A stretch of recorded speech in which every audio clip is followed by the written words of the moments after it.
Trump is literally the most crime-pro president in American history. And why? Because he is sending United States armed forces in violation of the Posse Comitatus Act into multiple cities. He is firing career prosecutors and replacing them with idiot lackeys who have no prosecution experience. He is removing people from the FBI who have vast amounts of experience and replacing them with God only knows who. Now, let me tell you about what happens with the FBI, with the violations of the Posse Comitatus Act. Sending the military into cities. Well, there are specific situations where the president can send the United States military into a country, into cities, and into states.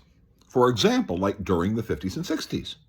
In the 50s and 60s, there was like the Klan in the South, and in particularly in Alabama and Mississippi, where the Klan essentially controlled the mayor, they controlled the governor, they controlled the police department, and in those areas, the Klan would do things like what was better known as Birmingham, which is Birmingham, Alabama, back in the 1960s when Dr. Martin Luther King wrote the letter from the Birmingham jail. I always like to remind people, it's not that. He's writing the letter from the Birmingham jail. He is a black man with a bunch of other black people trying to help black people become empowered in a city where he knows the Klan likes to blow things up, for example, like the cell room he is in.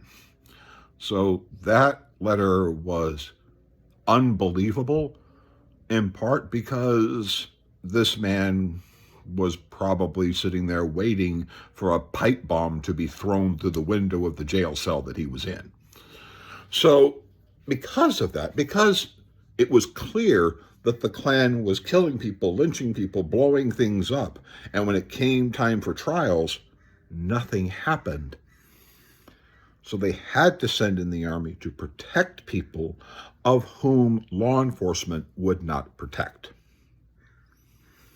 So that was why they went in there, and it's why it was justified.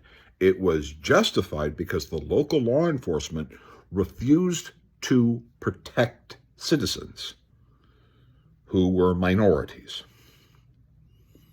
Now, today, what we have is the violations of the Posse Comitatus Act. At least according to the judges' judgments so far, definitely in California, highly likely in Oregon and Illinois, who have looked at it and put freezes on what Trump is doing. But here is what is happening. First of all, the Posse Comitatus Act is supposed to come with a 2-year prison sentence for people who give this order. We've never had a president tried and convicted, or had people tried and convicted for violating the Posse Comitatus Act, because no soldier would dare to do that.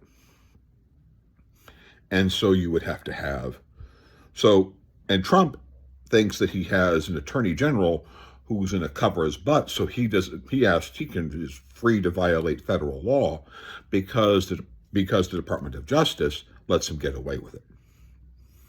And with regard to the violations of the Posse Comitatus Act, which is sending the military in, and people think that, oh, well, this is like protecting people. This is like, we're going to get bad guys. No. There's this thing called the fruit of the poison tree doctrine. What it basically says is that if evidence is gathered in violation of your constitutional or your civil rights, that evidence is destroyed. The same thing with the Posse Comitatus Act. Your states can freeze like the state, but what will happen in criminal trials utilizing evidence or witnesses from soldiers of violent crimes in front of them, under our legal system, that can't be used. Literally, a soldier could witness murder, rape, and all kinds of terrible things, cannibalism, you name it. Can't be used. The murderer, rapist, cannibal gets to go free because Trump sent them in violation of the Posse Comitatus Act, which means that evidence can't be used nowhere. Get it? Then it gets even worse. Like the Letitia James and James Comey case. Trump fired expert career prosecutors who handled super cases against terrorists and drug lords, and replace it by somebody who has had 1 day of experience. With the day that they are literally in that courtroom, she has this 1 day of experience. And she is already violating the constitutional rights of James Comey, and Letitia James already knows that this is bullshit, and both of them are violating in malicious prosecution, which is a violation of the 14th Amendment. So they're going to have a whole lot of fun with this woman, and may even, in fact, bring Pam Bondi and Donald Trump to be, witnesses for the defense, because they posted on the internet their strategy to prosecute these people, even though career-level prosecutors with experience in prosecuting terrorists and drug lords said that there was not enough evidence here to do it. And that's what's going to be the problem. But the problem is they are okay. So when it comes to violating criminal acts in California, Oregon, and Illinois, is that the evidence gathered by the police, by the military, cannot be used anywhere. Anywhere. Gone. Poof. You have career prosecutors who are not going to be who can't prosecute because they've been fired. And then you go on to the next one.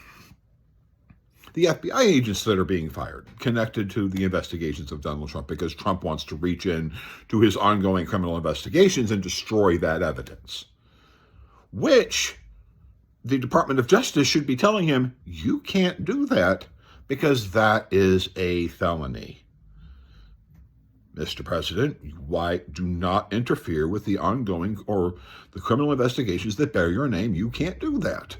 No one can do that. Law enforcement cannot interfere with ongoing investigations into other people. You built a firewall between you and that evidence because you can't interfere with it. This is what's basically happening. But you know what is occurring as far as real criminals that are out there? They're watching this and having a lot of fun.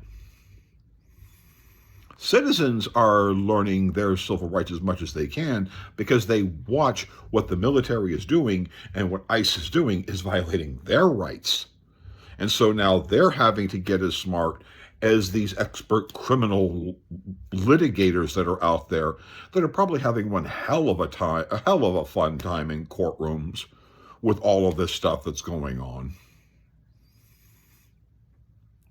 What Trump is doing is pro-criminal, not anti-criminal, because he's helping their cases by getting rid, by destroying evidence, by violating the Posse Comitatus Act, by just firing expert prosecutors and expert law enforcement officials for political bullshit instead of protecting the American people.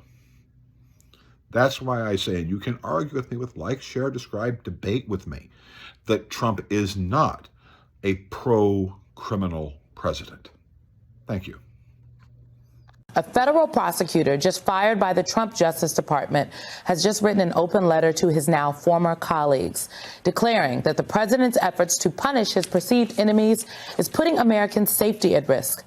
Michael Ben-Ari, who led the National Security Unit in the Eastern District of Virginia for about a decade, was dismissed hours after a right-wing activist falsely claimed he was part of, quote, internal resistance to the indictment of former FBI Director James Comey. It's important to note that he was not. In an open letter, Ben-Ari criticized the department for being more concerned with Trump's retribution campaign than protecting the country.